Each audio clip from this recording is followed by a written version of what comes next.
Ladies and gentlemen, it is my honor to introduce to you our the facilitator of the conversation this evening. Dean Schomburg is one of the grandsons of Arturo Alfonso Schomburg, after whom the Schomburg Library is named. And Dean is a lifelong resident of, of New York. He grew up in Brooklyn, um, received his master's degree in African American Studies from Baruch, no, from Fordham, and then his master's degree in communications from Rutgers University.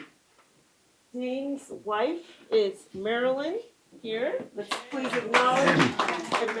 I'm standing. It's so nice to be here. Dean is the father of 5 children, and throughout his career, he has been a writer and a radio personality for the Wall Street Journal Radio News, for ABC Radio News, and for WQXR,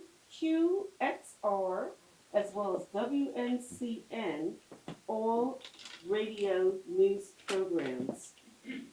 I asked Dean, what message would he want to leave with this audience, with the guests, with his guests here? And he said, the most impactful message for me is continuing to uphold the legacy of my grandfather.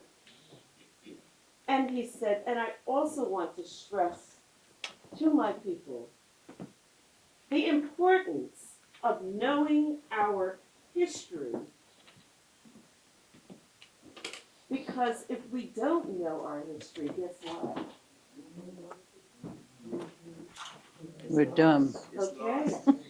So, without further ado, ladies and gentlemen, I bring to you our distinguished facilitator for the discussion with our distinguished guest, Melba Tolliver, Mr. Dean Schomburg.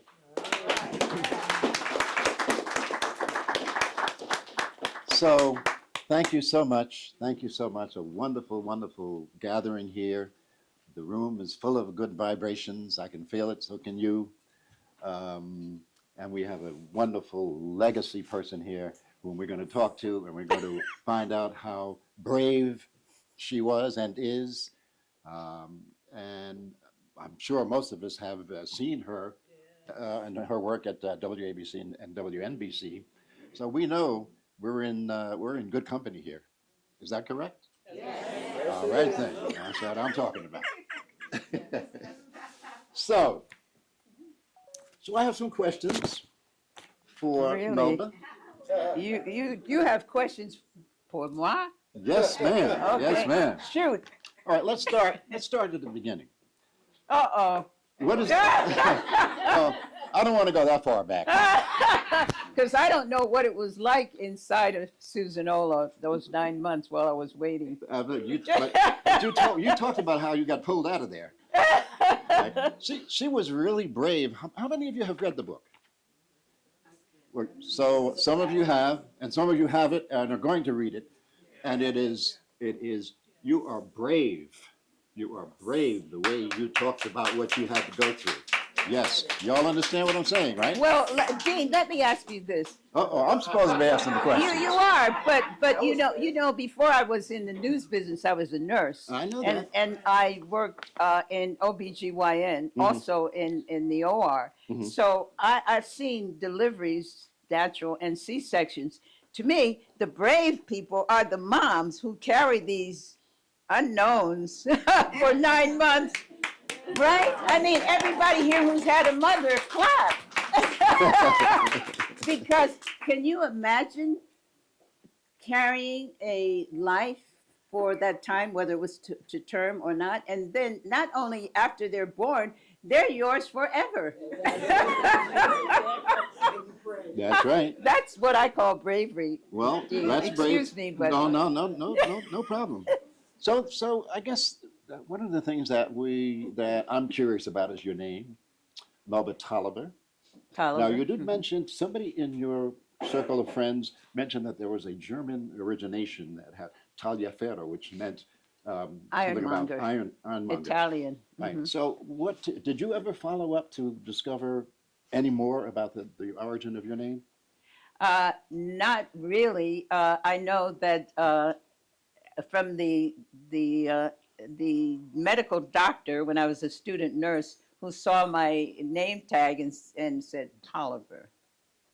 Tolliver. He's the one who began to educate me about the name, that it was originally Taliaferro, which means ironmongers or iron workers. So iron worker who obviously had had whatever he had, sired some children who became my ancestors, and he was maybe an ironmonger. I don't know any history about him, and I haven't checked with Skip Gates to find out anymore. Well, But the thing that's interesting, Dean, is the name is spelled Taliaferro.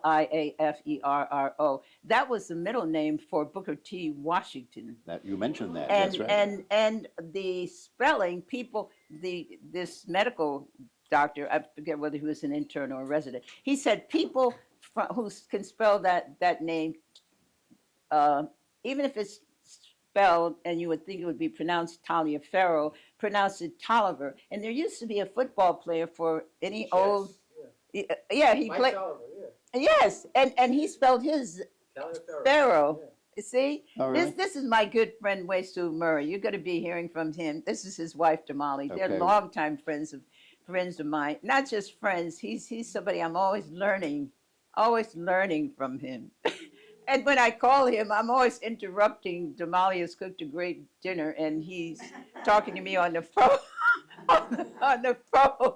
If it's breakfast, lunch, or dinner, I seem to always call it the wrong time. But anyway, he said people spell it that way or with one L, and they're usually from Georgia, the Carolinas. That's where those people come from. And I have a cousin who lives in Atlanta on my father's side. He spells his name is Marvin. He spells it with one L. So, But the name Melba, how many people here have ever heard of Melba Liston? Yes.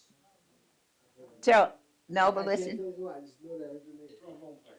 She played the Oh, trombone that's right. with That's right. Quincy's band, That's right. right? Melba Liston. That's somebody you guys should look up. She's probably dead by now. But when I was working at ABC, WABC, and doing a series called Profiles, I always wanted to do a piece with Melba, actually the other Melba Moore, and I met Melba Liston. She was doing a jazz thing, Women in Jazz. So I was able to do this piece, and I was always imagining this, not font, but when they're what do I call it? When they're a teaser coming up, Melba.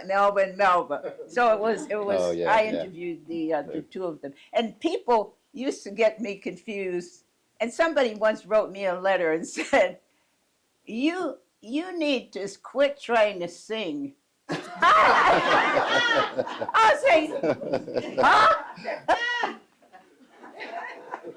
Wow. So and also Melba is the original Melba was the Australian opera singer Melba, Madame Nellie Melba. Madam Nelly, And that yeah, from sounds a little bit Australia. familiar. So Yeah. Melba Toast, Peach Melba were named for her. Oh, okay. Okay. More information than you wanted, huh? Well, no, it's fine. It's fine. It's no problem. Hey, but what's that quiz show? Not name this tune, but whatever it is, that you could come up with information that doesn't amount to much. Well, it all amounts. It all amounts. It's all good information. Don't worry. Okay. So now, all right, let's go back to Georgia. What do you? Midnight train to Georgia. Well, right. I can't sing, right? But No, I that's did. right, you can't. I did interview Gladys Knight and the Pips, and that was one of their songs. Right. Yeah. Right. So it was you left Georgia, went to Akron, Ohio. You were about 16 or so when you got into Akron, is that No, right? I was 2 when my Oh. family was part of the Great Migration. Yes. Well, As a matter yeah. of fact, let me interrupt you for a minute because Isabel Wilkerson, whom you mentioned a couple of times in your book, Yes, she isn't was she the one. marvelous? That was the. That book, That book was just you all are all familiar with it, right? Yeah. The warmth of other suns suns. and Caste. I Yeah, mean, right. when you talk about journalists, this woman is a journalist. She was the Chicago bureau chief for the New York Times. She's a journalist and a scholar and a just person with integrity coming out of her ears. But that book ought to be really required reading for anybody who calls themselves an American or who's even interested in America, because she really nails it. And her storytelling ability. First of all, she's dealing with all these facts, Census Bureau information, and so on and so forth. But she focuses on the 4 people. Yeah, well, I thought it was 3. Was it 3 Well, or 4? 3. 3, yeah. There are Maybe 3 it's different. only 3. Yeah, right. And it The took her 10 physician, the years women. to complete that book. It was just an amazing feat. It really is. Right. And you know, now at the Schomburg, they had a session with her, with the former director. Which one? Khalil? Kevin? Kevin Young? No. This was Okay, you're going back, way back? no. This was recently about her book. He was director to Well- Schomburg. Anyway, she was on the platform with him, and he was interviewing her and that. And then of course they had an open mic, and you lined up, and I lined up, and I said, I'm Melba Tolliver, and I'm accused of being part of the Church of Isabel Wilkerson because I admire That's her right. so much that I was always telling people, you got to read this book. That's You right. got to read this book. Well, that comes through in your book. It's no doubt about it. And rightfully so, I should say. Well, let's get into Harlem just a little bit, okay? You have some serious Harlem creds, so to speak, which I want to talk to you about because you talked about the Dunbar houses. And the Schomburg, before the Schomburg got big and fancy and got that big new building when you're on 135th Street. That was and the County Cullen, which we County Cullen Library, yeah, yes. right.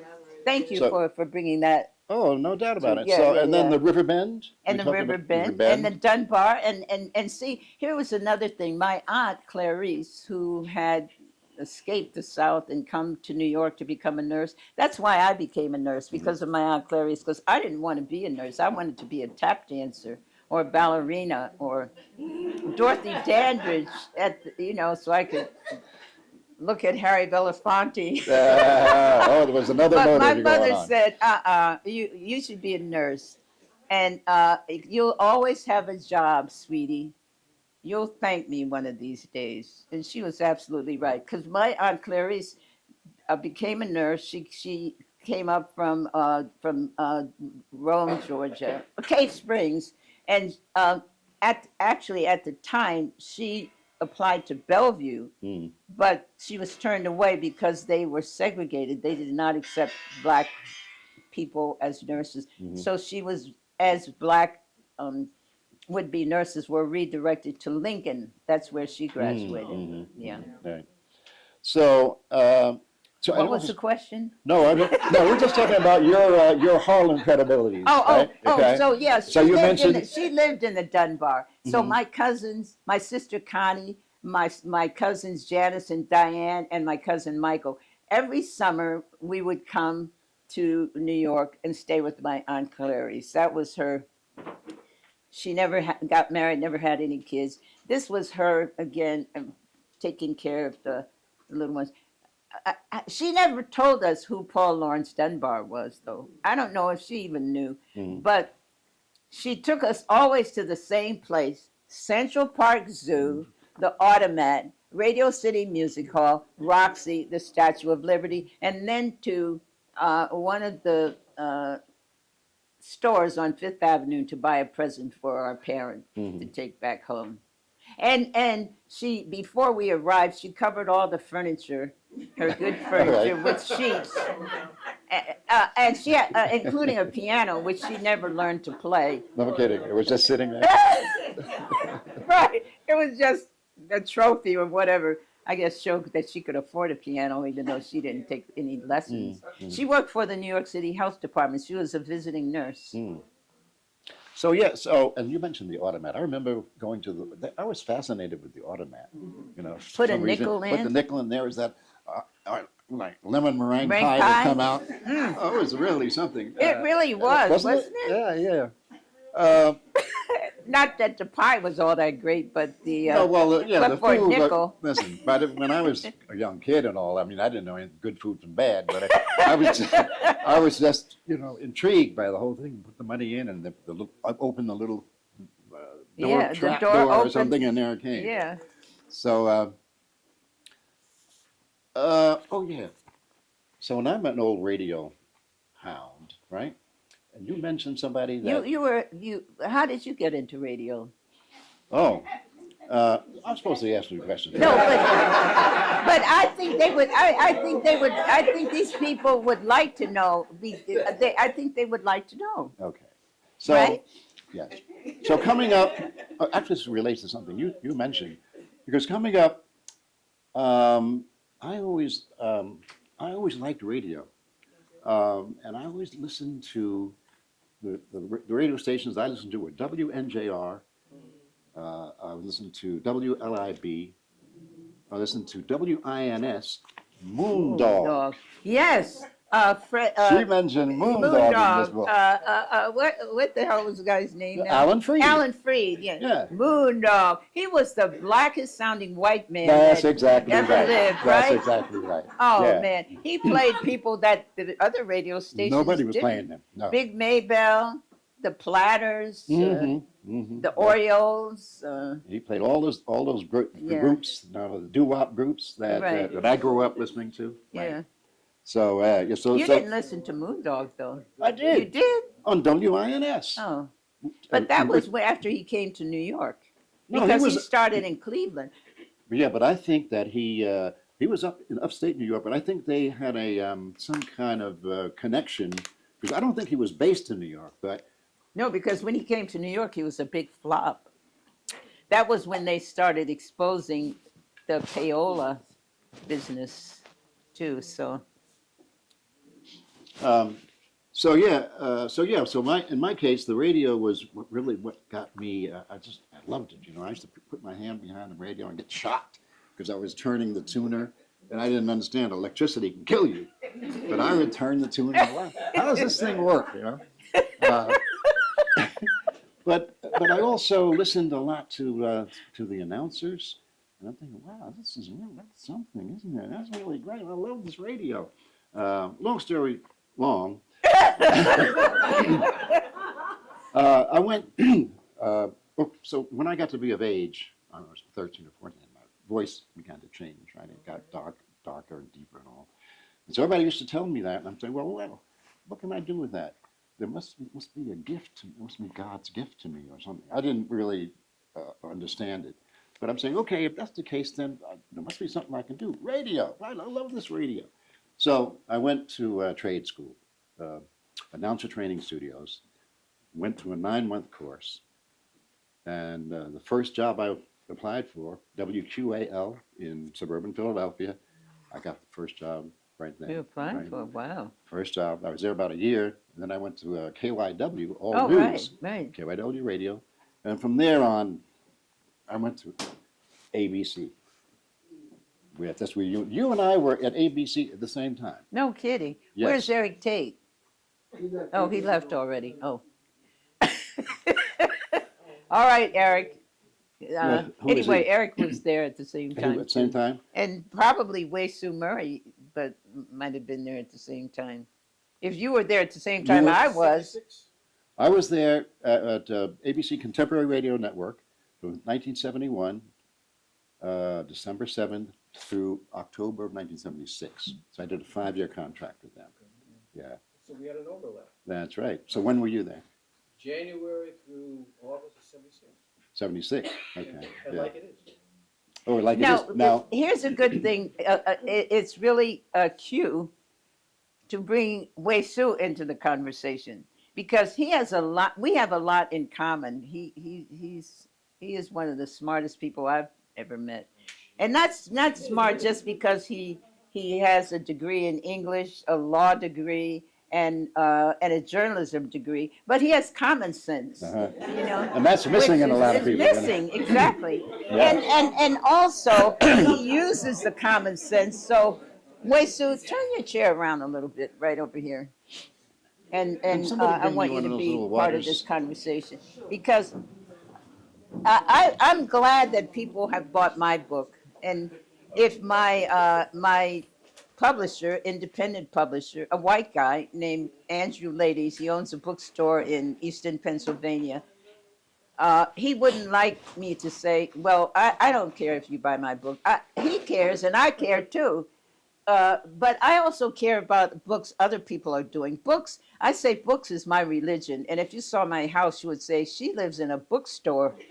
And I spend a lot of time reorganizing. This is Wei Su's book, African American Economic Development. Um, Wei Su, he has another book too, which I didn't, he never gave me this one. Go, this one's for you. Okay, The Meaning of Love. Okay, so why I want Wei Su to be part of this conversation is because he understands this interconnectedness of all of us to each other, to people we will never know, never meet. They could live in Taiwan, Beirut, San Francisco, Soviet Union. We're still connected, and not only to every other human being of the 8 billion people on the planet, but to everything, every living thing. And this is I came to really understand this more deeply when I was working these on my own book. But it was really only a few years ago, maybe even during COVID, that I came to understand when I had reason to really think about the supply chain, because I never thought about the supply chain before till I went to Staples one day to get a ribbon for my printer, and the salesperson says, well, they're still being manufactured in Taiwan or wherever, but to get them from where they're being made to a truck or whatever, to get them to a ship, and then get them to the port, and then get them to another ship, and then to another truck, and then to the warehouse, the supply chain is broken.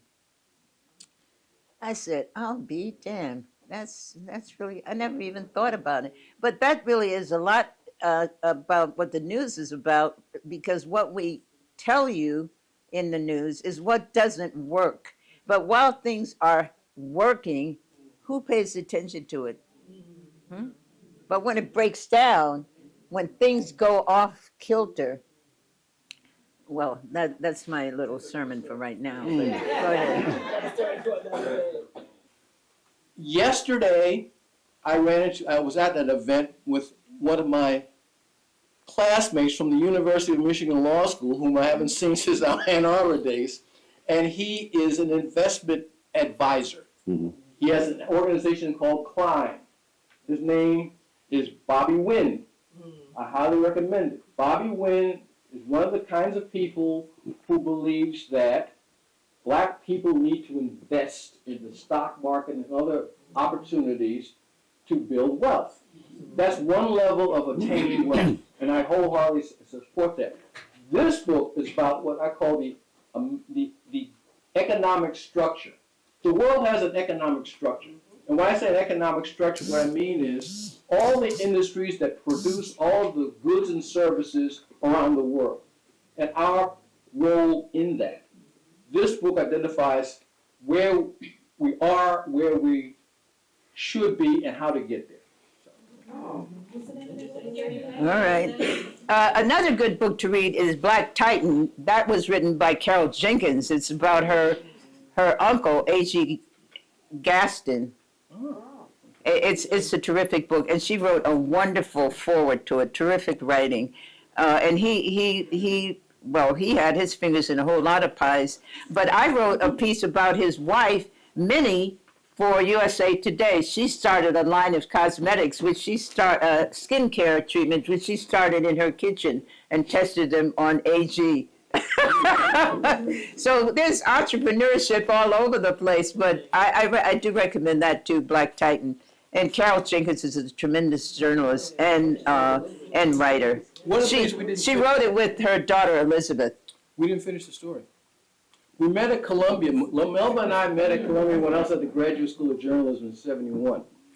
And then in '76, we worked together at Like It Is. Oh, okay. And then later on, we were at the University of Michigan together. Then we came back to New York, Oh. and she was at Channel 4, WNBC, WNBC. and I was at NBC Sports. So we went from Columbia to Channel 7 to Ann Arbor to NBC, all within a decade. Isn't that It's amazing? been a wonderful ride. So pay attention to your connections, value them, and just really don't just take them for granted. Just notice them, and keep journals, keep scraps.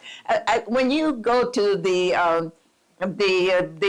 African American Museum in D.C., they tell you so much of that what they have is what people saved, what people collected. Don't throw stuff away. Don't get into minimalism and think you need to just throw everything out and clear. And if I may, one of the dear people who worked with us at Like It Is was Olambe Braff, the late Oh, brother, yes. dear brother John Braff. Which there's a great story that you have to tell about that, John. He told me the story. But, and Kwame and I worked on a project together, so John and his brothers and I go way back. But if I was coming off the train one day at Metro North, and I was walking down the platform, and I saw this gentleman, and I walked up to him and said, "You're Olambe's brother." It happens all the time. And I didn't know Olambe had another brother. And he said, "Yeah." I said, "My name's Wesu." I said, "What's your name?" He said, "I'm John." I said, "Pleased to meet you, John." And Olambe was a great graphics artist for Like It Is. So a lot of, if you ever see some of the old episodes of Like It Is, those graphics came from Olambe. And Kwame was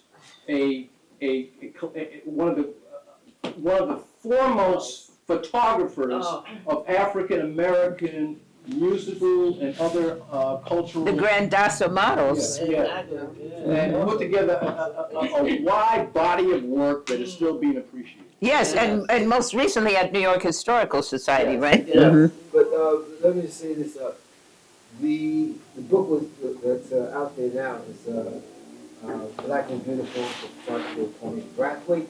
It's in his 6th edition. Wow. My nephew in California, who manages all that stuff, had the show, the one you saw at the New York Historical Society. That's been traveling around the country. It was traveling. Can you speak louder so all the people in the back can hear That you? show has been traveling around the country for a couple of years now, because several years ago when they opened, when the book came out, and Aperture, the art, photography art book came out. And I just want to say another thing is that Kwame taught me photography. Right. Okay, connections again. All right, So Dean. listen, here's what I want to think about, because your personality, you were very insistent about who you were, who you are, and how you were going to be. And in your book on page 132, you gave a kind of a clue as to where you really were coming from as a human being. You said, "My United States of America existed outside the history books." Remember this now, right? Mm-hmm. "And my allegiance to it was deep, informal, and written nowhere.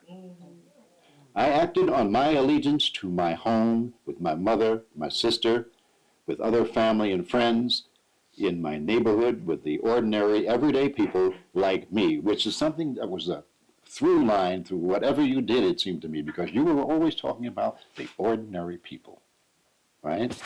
So you say, "I never felt the need to declare myself American. I was just me, known in my immediate world as Sue's daughter, Connie's sister, Al and Rovena's niece, Martha and Mary Alice's friend. So you had a streak in you that showed itself in a lot of ways because you were, you had patience and you had fortitude. And that I want to bring to you when you were with WABC and you completed you had a 3-year contract, right? And what happened? What happened? Well, let me just say this. I'm not sure what your question is, but let me just say this about what you just read. And for you and for everyone, I'm so grateful for you reading that. Because what I didn't know when I was working on this book was that a book has a life after it's written.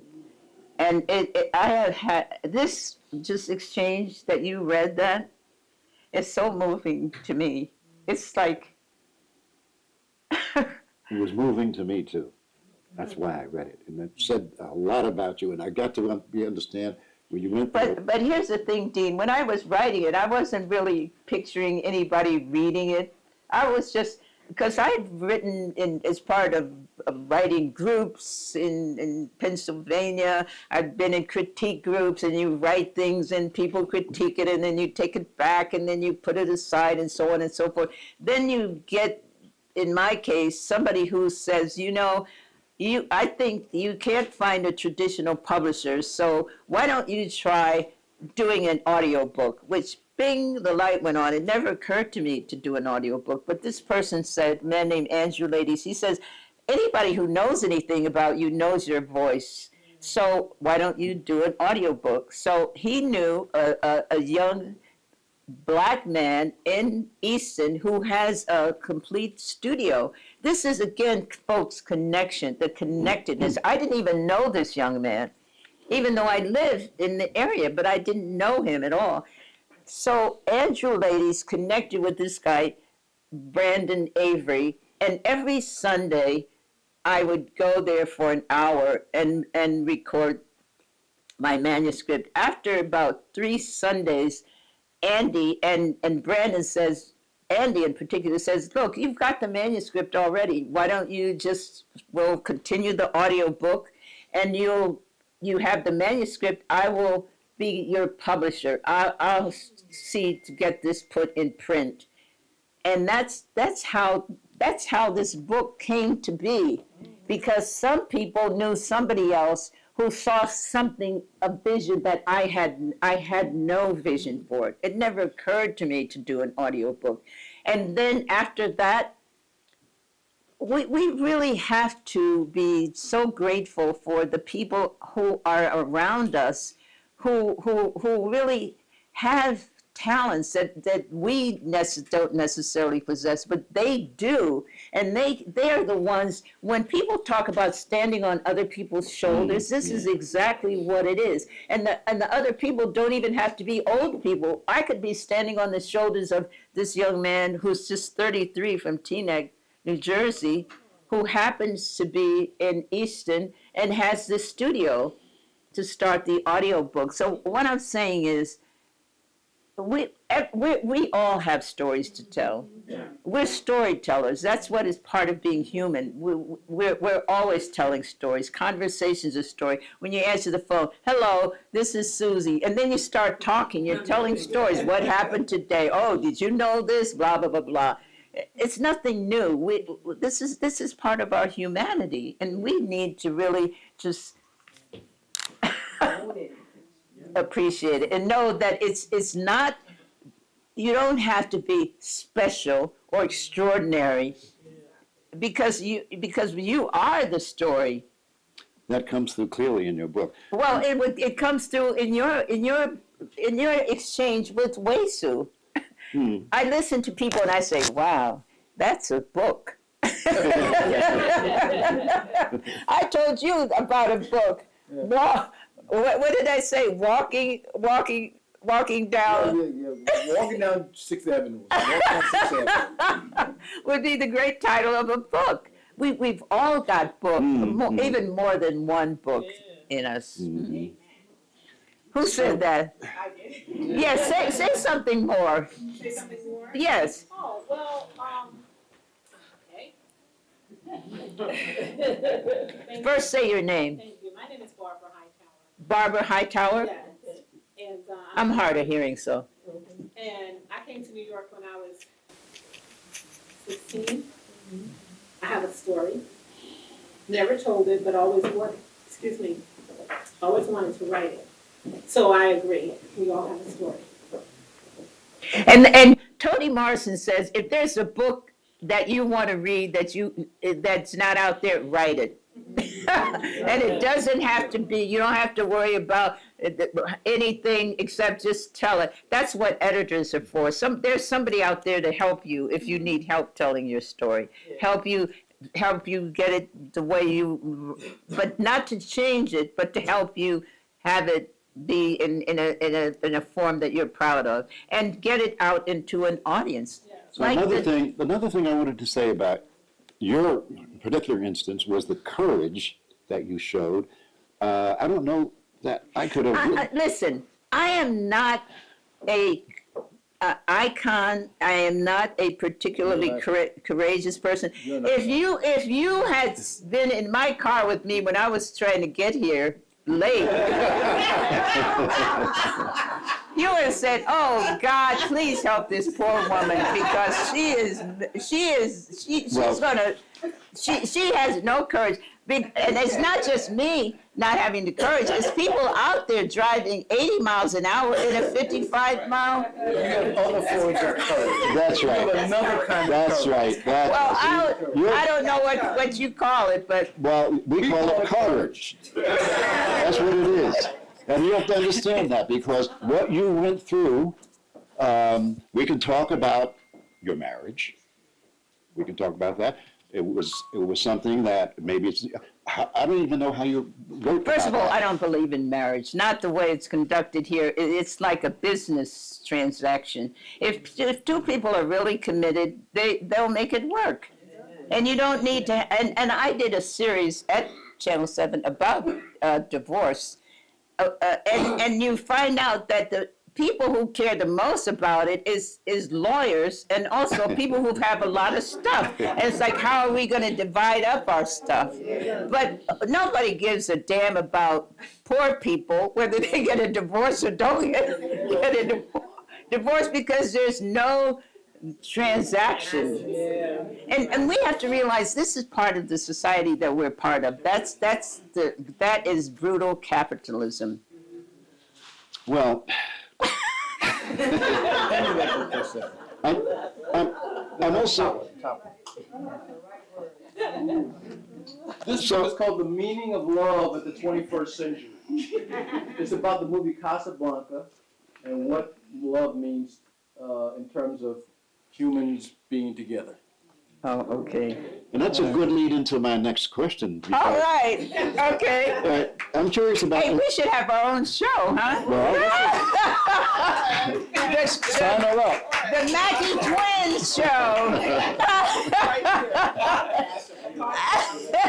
The Mackey Twins show. Tune in every week, people. It's live from this mansion in Mount Vernon, New York. Mount Vernon, New York. Yeah. Learning in Mount Vernon. Hey, how about that? All right, so we're on this. Love is everywhere, and everybody talks about it. There's music, there's books, and everything. Love, and I'm curious about the relationship between your parents, Susan and E.L. So am I. Okay, could you describe their relationship as troubled? And so your marriage ended in divorce. So did theirs. What do you think? How does that? What did you think about that? Is there some kind of genetic malfeasance going on? No, I think two women, myself and my mother, realized this ain't working. It's as simple as that. We better get out of here. And my mother had the good sense. And see, we never, ever were described as coming from a broken home. Our home was holy. It wasn't broken. And so I'm not going to adopt that kind of language. And that's what this book is about.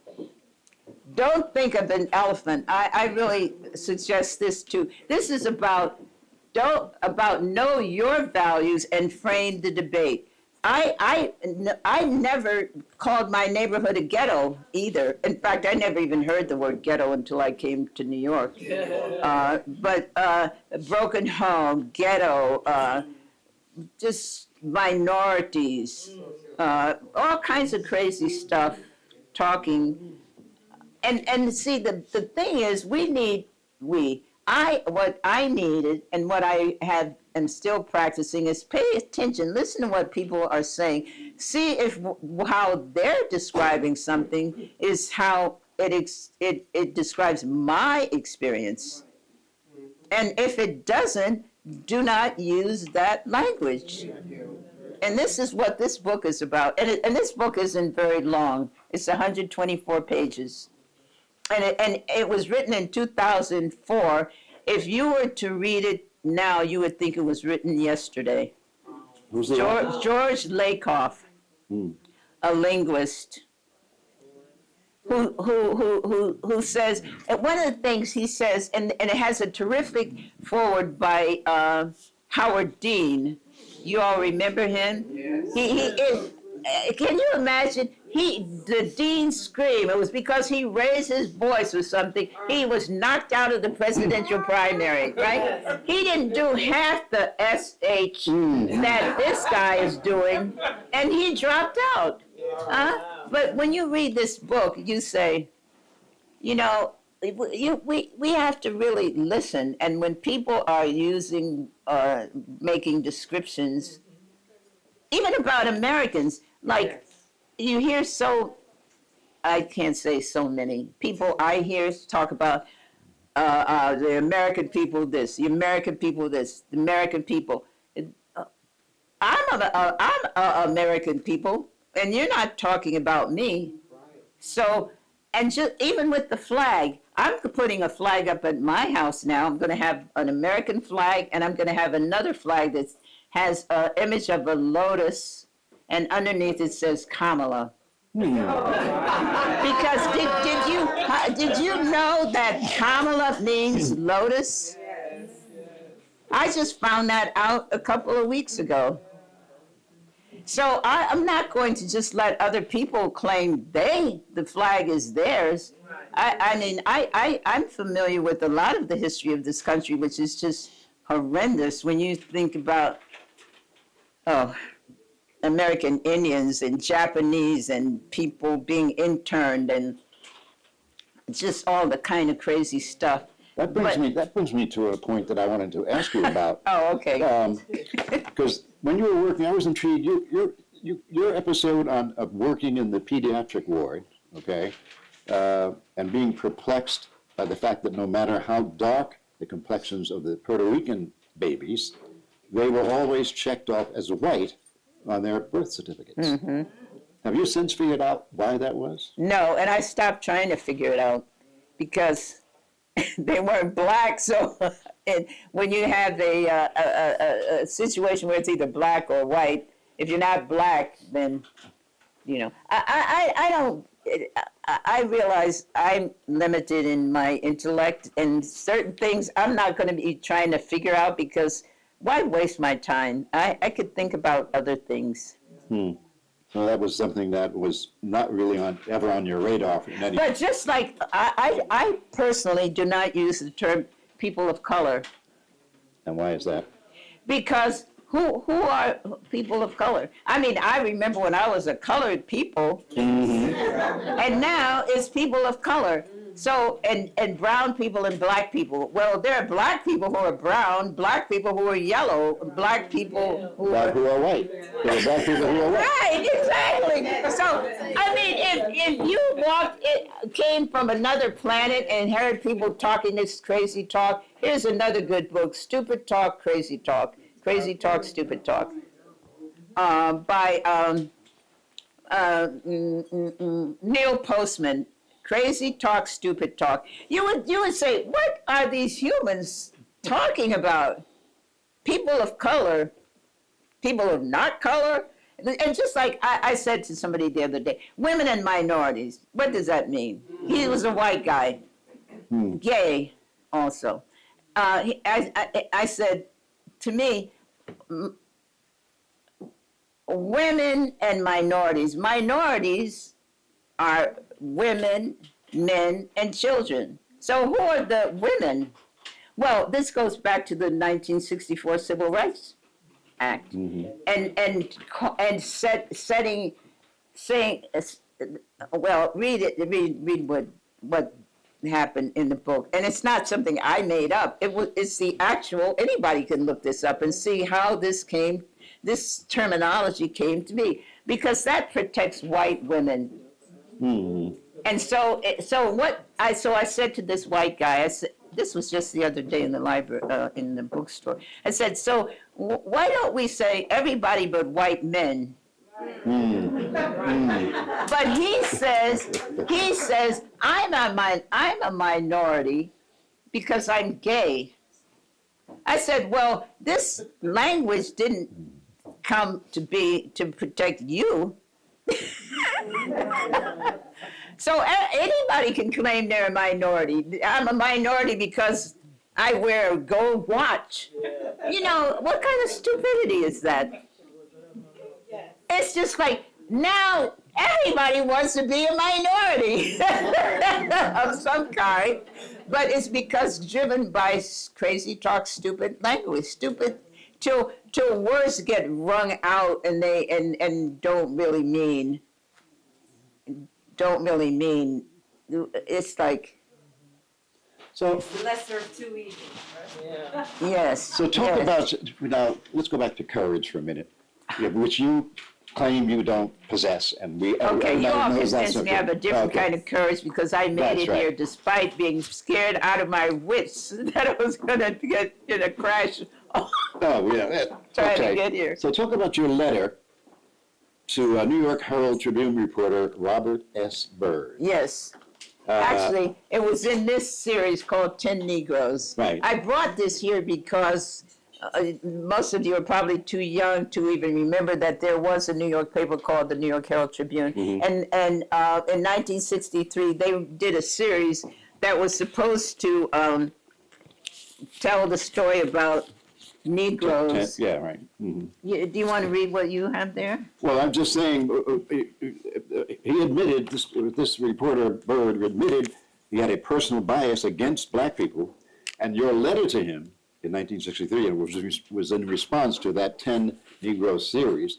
So I want the people to know what you said in that letter to him about that series. Well, I said something. I was 25 and really angry and disgusted that they had promised they were going to give this new look at Negroes and blah, blah, blah, blah, none of it was new, but it was new to him. And the thing that I found really astounding in the book was, I can't even read with my glasses on, but this man, Robert Byrd, admitted in the conclusion of his series that his understanding of Negroes was biased, that he had covered civil rights activities in the South, in New York.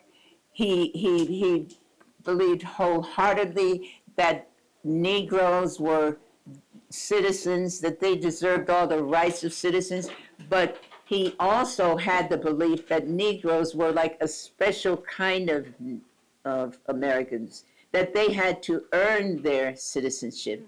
And when he came to that realization, he published it in a major newspaper. This is why in my book, I pay tribute to him. He's the only journalist I've ever even heard of who would say, in doing this series, I learned something about myself. I learned that my reporting was colored by my own bias. Exactly. I was covering these people, realizing I didn't see them as full Americans. He says they're as American as I am. This came to him, and he admitted it in a major newspaper. Who today, I mean, in all my years, I never heard anybody do anything even close to that. And it just goes to show, he's saying, I didn't know everything. I didn't even know what I thought I knew.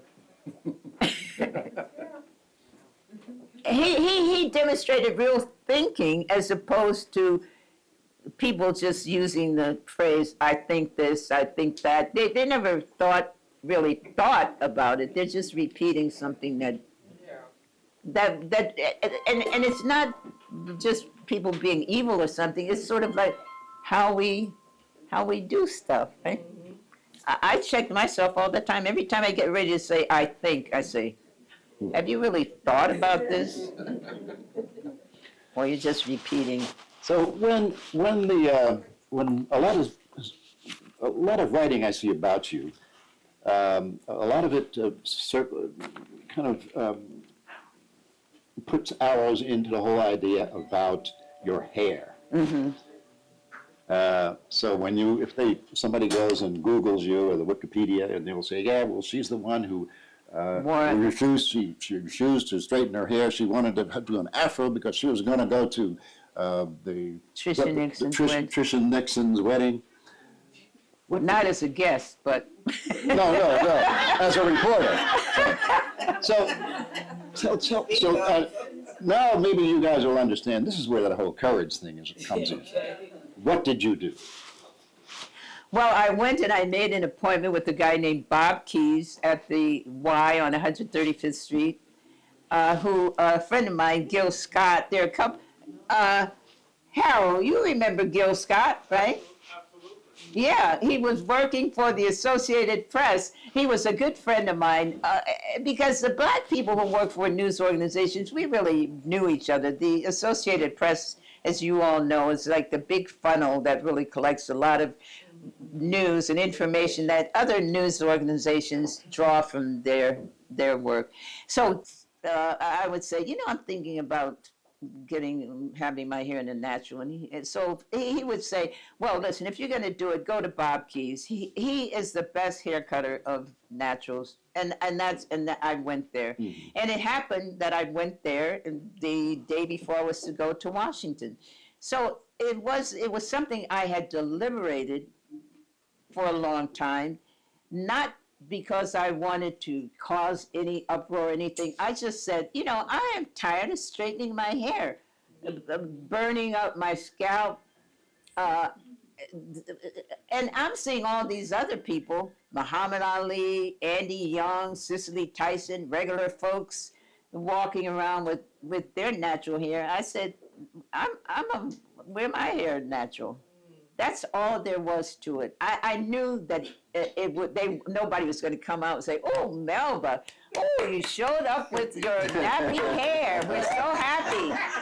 I didn't expect that, but I also felt, well, they'll be upset for a little bit, but they'll get over it. Yeah, right. But they didn't get over it, and so they being this is another thing. When people say they this or they that, it's like, who is the they? In this case, the they was the news director, who was my immediate boss, and his boss, who was the station vice president, Al Primo, who has written a book called Eyewitness. He's dead now, but Eyewitness Newsman. He talks about this in his book, too. He says it was one of the worst hair days of his life, and his boss. They were the they, and what I subsequently learned, it was higher up into the ABC network management. But it's like when things like this happens, it's not the guy like Al Primo. It's his boss's boss's boss's boss who's putting the pressure on, and it's coming all the way down. That's right. That's right. So, but they put you through a ringer Not really. Well, No, didn't no. they demoted you to general assignment reporting? No. They took me off the air. They said I said I don't know any hairdressers in Washington, so I can't change my hair back.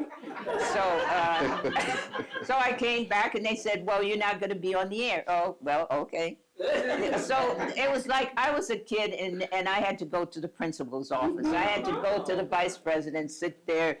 And first they were, oh, we're so glad you're back. How was the wedding? And blah, blah, blah, blah. And then when they started talking about hair, and I said, I'm not going to change my hair. Things changed, went downhill real fast. So I just sat in the office for that day. And then the next day they said, they being those two, Primo and whatever, I forget immediately, the vice president. But anyway, it came up with ideas. Well, you could wear a scarf, or you could wear a hat, or some nonsense. Oh, wig. I think they said Or- something. They might have suggested a wig, but so I said, well, I like my hair. I like my hair the way it is. I like nappy hair. I didn't even use the word nappy. They don't know anything about naps. My mother would say, come in here, y'all, you and Connie, let me get to those naps. You know, that was not an insult. It was love. Let me get those naps. So why would I waste time trying to tell them? In fact, I do tell a story in the book, though, about when I forget what, Mrs. Lewis. We had some reading in class, and I felt at that moment that maybe she would like to know something about me, Melba, right? So I was telling her about my mother washing and doing me and Connie's hair, and that she used Tide to wash our hair with. And the teacher says, Tide? My goodness, Melba, your mother should write to the Tide people and let them know. They would be so interested.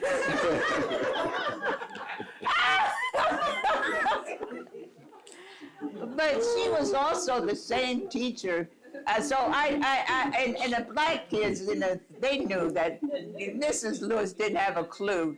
You know, she wasn't getting it. She thought my hair was coming out straight with Tide or something.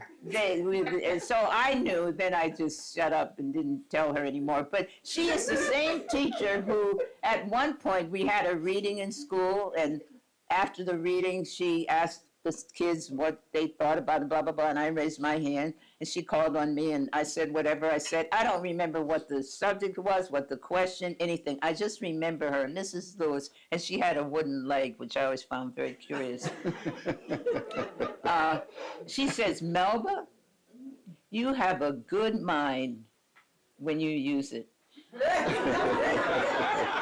it was like, I'm in the 5th grade, and it's like, I'm used to people saying, oh, you got pretty legs. Ooh, you got pretty hair. But a mind? It was like, and I could use it? I didn't think it was that much of a compliment, you know?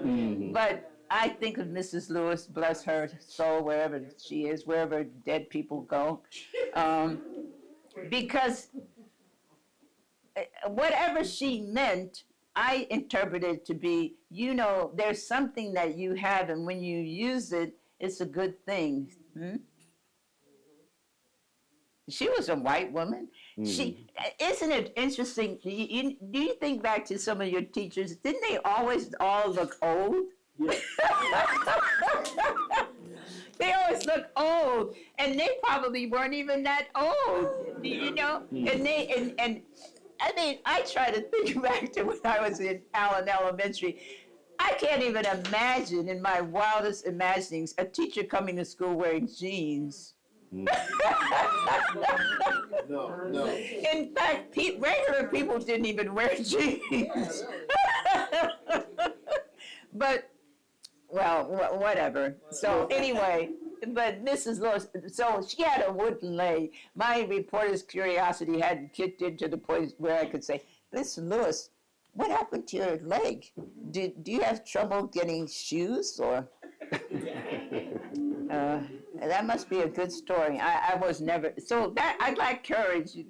No, right. So now, I did like that that cost, kind of courage. did that cost you your job?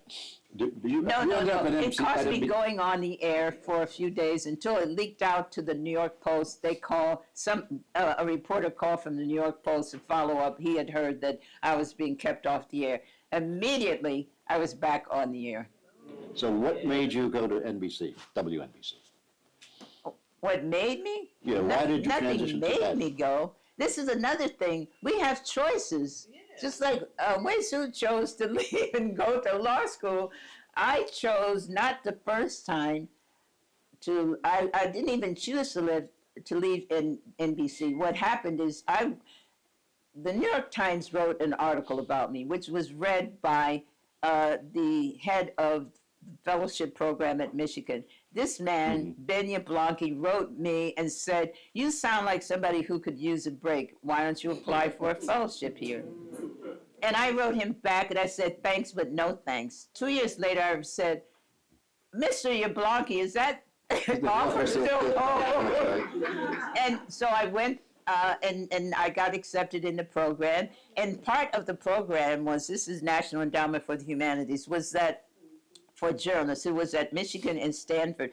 Part of it was that your employer was to give you a leave and you were to go and get some learning, not connected to journalism directly, and then come back to where you worked. Well, ABC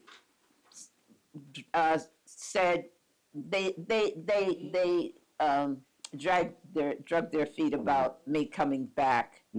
So I said, well, if they don't want me to come back, this was a juncture where I made a choice. I got an agent, and at the same time, the 11 o'clock show producer moved to WNBC and became the news director. So they wanted me to come to leave ABC. I was out of my contract and come to WNBC. They offered me not only a new contract, they paid half of my salary while I was gone. So, but the idea was it was a chance to break up the Eyewitness News team too, of which they had featured me a lot. So it worked for me and it worked for a while for them. But it wasn't like somebody made me. It was like, again, choices that we make. And sometimes you don't know. People say, well, I didn't have a choice. Yeah, you had a choice. You just didn't like the choices, but you chose, even if you choose not to do something, you're choosing. Huh? Well, I still want to get back to the point where you showed this patience and this fortitude, and that to me is the hallmark of your journalistic offerings. I think that it took a lot of courage for you to write that book the way you did. You put things in there that I couldn't imagine. I couldn't imagine my writing some of the things that you wrote because it was so personal. But you, I think, didn't think it was going to be read or something. I don't know how you managed that. No, I wrote it because it happened, and it really did shape. Everything we do shapes our life, but this was a dramatic thing, and it was hurt. It hurt. And then when I went to court that day, I knew I'm not the only woman. Maybe men also suffering domestic abuse. But I didn't show courage in that. I didn't stay and go take that route to going directly to court. Because I knew that people knew my name, and if it got out, it would be all over the place. So I didn't. In fact, I went back and I sought a lawyer. Somebody here just moved to Strivers Row. Oh, they left already. Loretta Lynch and her husband. Fred Samuel was who was my lawyer, and I started divorce proceedings. Yeah. So, where do you go from here? Here. Just here? What do you mean, just here? I mean, I'm saying to you, what's your vision as you move forward? My vision is so limited to what's possible. Like, did I imagine in my wildest dreams that I would be sitting in this mansion. I didn't even know the Mackey twins, but I didn't know you. I didn't know you. I didn't know you. These two I knew, but most of you, and Marcia, and my friend Cheryl, Dr. Cheryl, look up, because you're one of the people I dedicated this book to. Cheryl is a practicing physician. Stand up a minute, just real quick.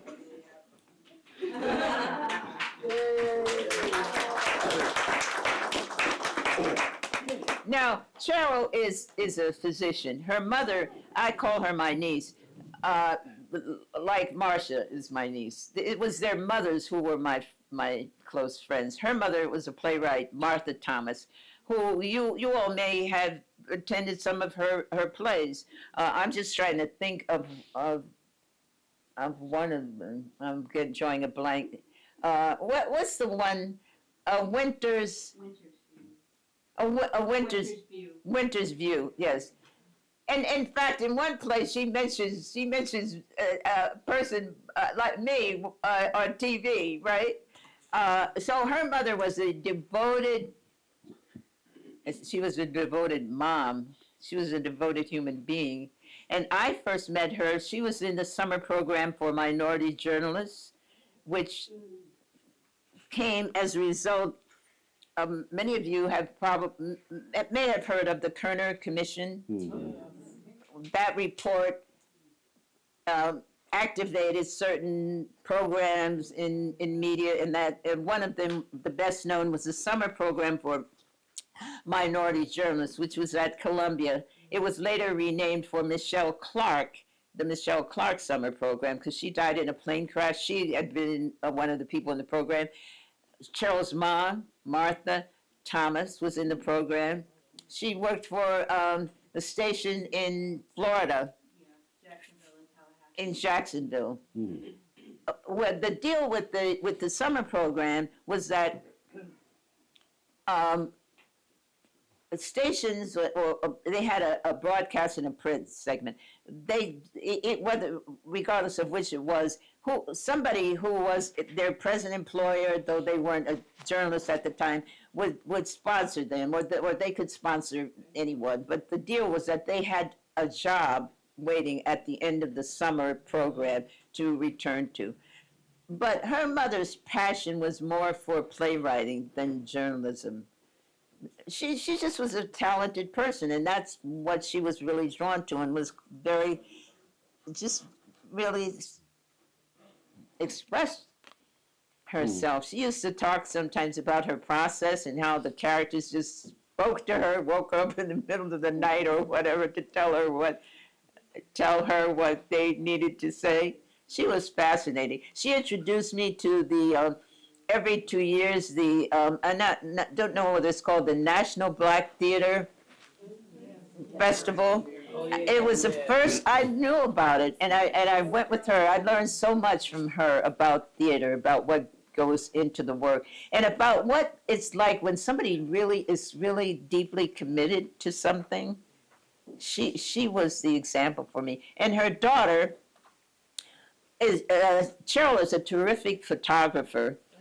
And a world traveler. She can tell you about so many places that she's visited, and she's a gourmand, because she can taste something and tell you what some of the ingredients are.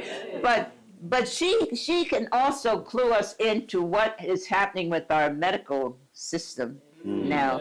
She was a sole practitioner for all of her career up until just not too long ago, when it became too much to try to be a family doctor.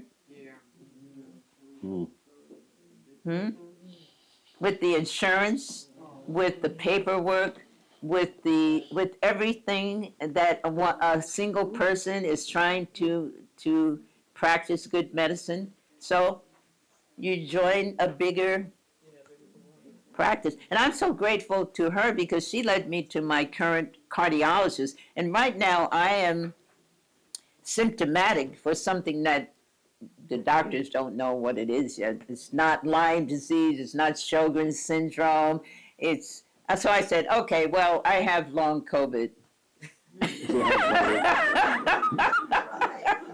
But thanks to Cheryl, I now have at least a cardiologist who I trust, even though it's not close to me, and he's not really in my network. But to be able to have somebody who you can, because we don't know everything, huh? No, we don't. And even with my nursing background, it's very frustrating. But to have somebody I can just say something to, and even though she's not, I personally wouldn't think it was ethical to have her be my family doctor. I just don't think that it doesn't work for me. It wouldn't work for her. But to at least know somebody who you know has real integrity, who really cares about people, and who is trying to make a difference in a system that is really not serving people well. Well, folks, Melba Tolliver. And